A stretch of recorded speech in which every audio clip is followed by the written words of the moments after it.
वर्षों पहले एक समुद्र में एक नर और एक मादा कौवा मदमस्त होकर जल क्रीड़ा कर रहे थे। तभी समुद्र की एक लौटती लहर में कौवे बह गए, जिसे समुद्र की किसी मछली ने निगल लिया। नर कौवे को इससे बहुत दुख हुआ। वह चिल्ला चिल्ला कर विलाप करने लगा। पल भर में सैकड़ों कौवे भी वहां आ पहुंचे। जब अन्य कौवों ने उस दुख घटना को सुना तो वे भी जोर जोर से काँव काँव करने लगे। तभी उन कौवों में एक ने कहा कि कौवे ऐसा विलाप क्यों करे? वे तो समुद्र से भी ज्यादा शक्तिशाली है। क्यों न वे अपनी चोंच से समुद्र के पानी को उठाकर दूर फेंक दें। सारे कौवे ने इस बात को सचमुच जाना और अपनी अपनी चोंचों की समुद्र का पानी भर दूर तट पर छोड़ने लगे। साथ ही वे कौवे की प्रशंसा भी करते जाते।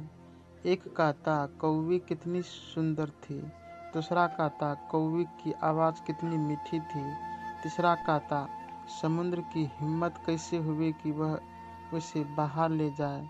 फिर कोई कहता हम लोग समुद्र को सबक सिखला कर ही रहेंगे।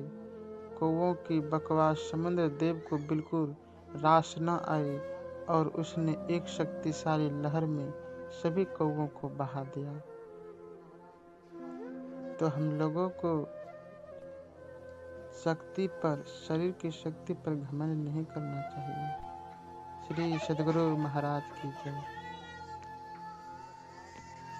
श्री सद्गुरु महाराज की जय। श्री सद्गुरु महाराज की जय। श्री सद्गुरु महाराज की जय। यमराज और डाकू के बारे में आज हम लोग सुनेंगे। एक साधु व डाकू यमलोक पहुँचे। डाकू ने यमराज से दंड मांगा और साधु ने स्वर्ग की सुख सुविधाएं। यमराज ने डाकू को साधु की सेवा करने का दंड दिया। साधु तैयार नहीं हुआ। यम ने साधु से कहा तुम्हारा तप अभी अधूरा है। मृत्यु के बाद एक साधु और एक डाकू साथ साथ यमराज के दरबार में पहुंचे। यमराज ने अपने बही खातों में देखा और दोनों से कहा यदि तुम दोनों अपने बारे में कुछ कहना चाहता हो तो कह सकते हो। डाकू अत्यंत विनम्र शब्दों में बोला महाराज, मैंने जीवन भर पाप कर्म किए हैं। मैं बहुत बड़ा अपराधी हूँ। अतः आप जो दंड मेरे लिए तय करेंगे मुझे स्वीकार होगा। डाकू के चुप होते ही साधु बोला महाराज, मैंने आजीवन तपस्या और भक्ति की है। मैं कभी असत्य के मार्ग पर नहीं चला। मैंने सदैव सत्कर्म ही किए हैं। इसलिए आप कृपा कर मेरे लिए स्वर्ग के सुख साधनों का प्रबंध करें। यमराज ने दोनों की इच्छा सुनी और डाकू से कहा तुम्हें दंड दिया जाता है कि तुम आज से इस साधु की सेवा करो। डाकू ने सिर झुकाकर आज्ञा स्वीकार कर ली।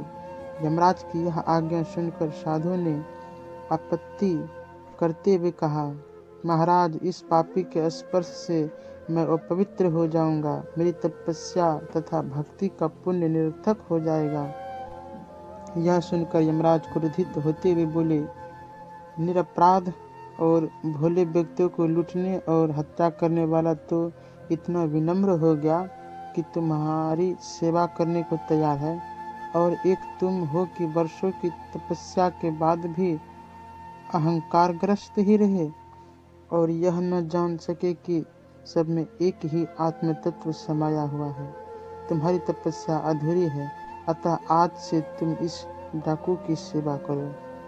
श्री सद्गुरु महाराज की